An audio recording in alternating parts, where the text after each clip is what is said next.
du temps, les êtres humains sont focalisés sur ces nuages. Ils les prennent pour eux-mêmes. Alors quand les nuages sont gris ou noirs, les gens sont tristes. Quand les nuages sont agités, ils ont peur. Quand les nuages sont clairs ou blancs et de jolies formes, ils trouvent que la vie est belle. Et tous ces nuages conduisent tôt ou tard à une forme de souffrance supplémentaire si on n'est pas en contact avec ce qu'il y a derrière. Même si les uns sont plutôt plaisants et les autres déplaisants. Et la plupart du temps, les gens courent après les nuages blancs. C'est-à-dire, ils essayent de trouver les choses qui leur font plaisir. Ils regardent la télévision, ils partent en vacances, ils s'amusent à une chose ou à une autre. Ça, ce sont les nuages blancs. Quand ils restent blancs, parce que parfois ça finit mal quand même. Mais il y a continuellement cette évasion par rapport à qui on peut réellement être, qui on est réellement, et qui ne peut être perçu que si on reste à observer. Au lieu de croire tout ce qui se manifeste dans ses émotions, dans ses pensées, toutes les histoires qu'on vit avec les uns, avec les autres, tout ça, c'est ce monde des nuages, mirages, continuellement. Et c'est avec ça qu'on se gâche la vie et qu'on gâche la vie des autres. On voile la réalité avec tout ça. Et on prend ça très au sérieux.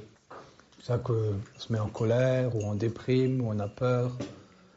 Alors que dès qu'on est en contact avec cet esprit, ce qui est derrière ces nuages, avec cette conscience du ciel bleu, eh bien, il n'y a plus réellement de colère, il n'y a plus de peur, il n'y a plus de dépression ou de tristesse.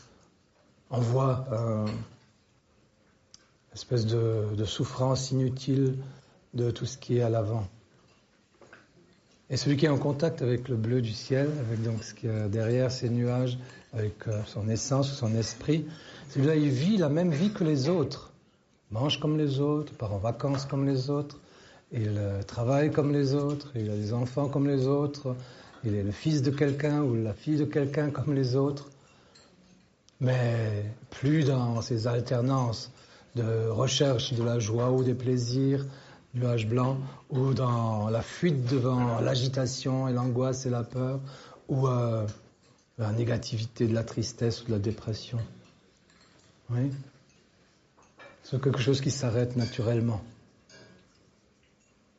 Donc il arrête d'embêter les autres avec ses histoires, et il arrête d'imaginer que les autres sont responsables de ses états. Tu vois, un nuage noir, il se dit que les autres nuages sont responsables de son état noir, alors que c'est lui qui est noir. C'est la projection. Un nuage blanc, il imagine qu'il est blanc grâce à tous les autres nuages blancs autour de lui. C'est pour ça qu'il recherche la compagnie de ceux qui sont sympathiques, gentils avec lui, etc. Tu vois ? Tout ça, c'est la folie des êtres humains ordinaires ou bien ignorants. Et tout ça devient très important dans leur vie, alors que c'est ça qui va être la cause de leur souffrance, et pire, la cause de leur réincarnation, de leur renaissance, dans des états vraiment encore pires. Un jour, on peut arrêter ça, parce qu'on a compris déjà intellectuellement, quand on ne comprend même pas, quand on ne sait pas ces choses, quand on ne les comprend pas, même intellectuellement, on ne peut rien faire du tout. On est prisonnier de ces souffrances, de ces idées, on comprend très au sérieux, de ces théories, tout ça. Ça n'a pas beaucoup de sens. C'est pour ça qu'il est tellement important de passer, de voir derrière ces nuages ou derrière ce contenu du mental qui nous raconte tout le temps une histoire et une autre, en principe qui correspond bien à notre enfance, ou bien, vous savez, les psychologues vont raconter que ça vient de l'enfance, ou bien du père ou de la mère.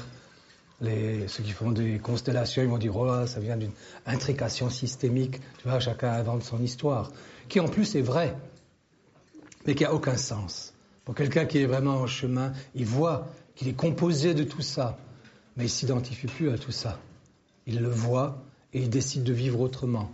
Il décide de vivre quelqu'un qui est droit, ferme et souple en même temps, qui est compatissant, qui est plutôt enthousiaste et joyeux, et serein, et avec un esprit clair, et pas toutes ces histoires tous ces nuages qui embrument l'esprit continuellement. C'est pour ça que ces formes de méditation simples sont tellement importantes, et c'est pourquoi la compréhension de ce que je dis est tellement importante. Et cette compréhension, on ne peut l'intégrer que si on pratique cette méditation. La méditation qu'on médite de façon juste. Et à ce moment-là, on voit tous ces nuages et toutes ces histoires, aucune importance, et on sent qu'il y a quelque chose de plus important derrière ça. Même si ce n'est pas encore accessible, mais on commence à le sentir, à le pressentir, et par moments à le vivre déjà.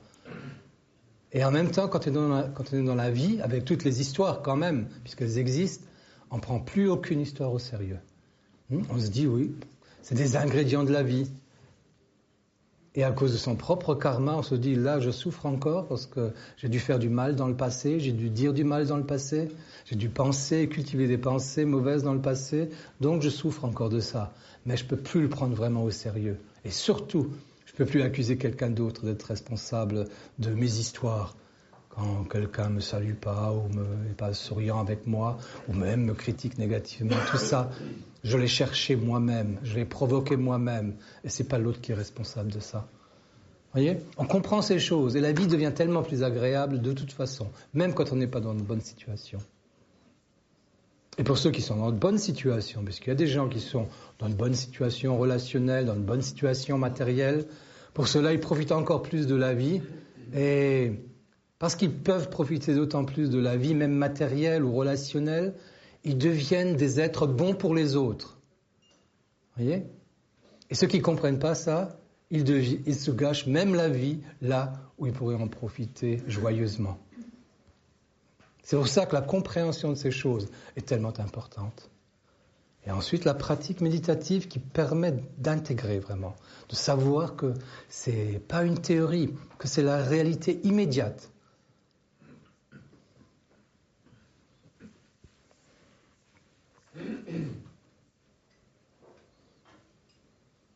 Bon après-midi.